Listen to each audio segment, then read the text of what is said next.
Recording by अनोखा recording studio Alamnagar Madhepura.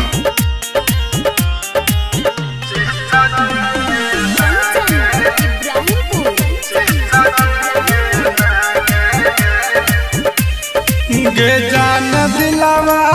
हमर तोरले शीशा जे न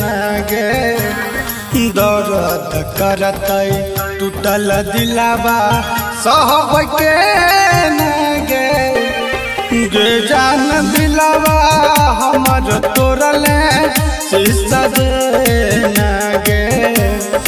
दर्द करतै टूटल दिलावा सहब के गे जान दिलावा हमर तोरले शीशा जे न गे।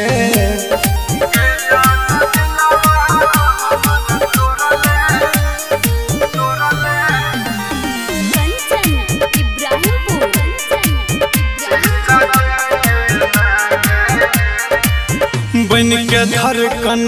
हे गे जनुआ दिल में बस छल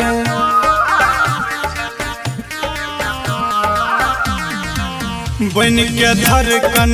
हे गे जनुआ दिल में बस चल जाहू के बेरिया हमारा ओरिया देख के हंस चल जाहू के बेरिया हमारा ओरिया देख के हंस चल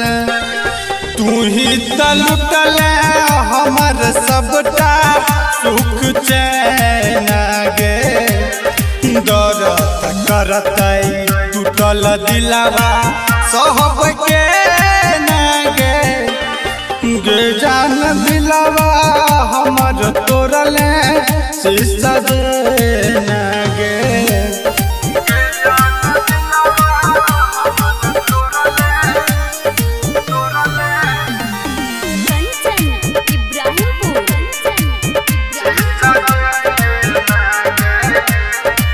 हमरा से दूर तोता भेले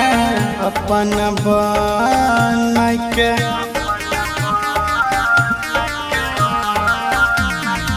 हमरा से दूर तोता भेले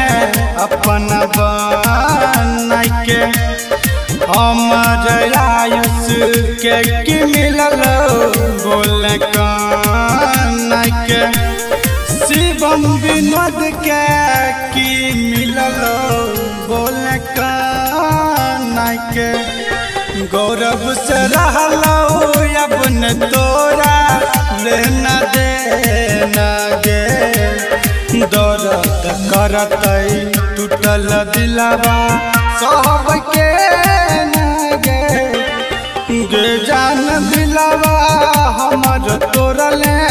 शीशा जे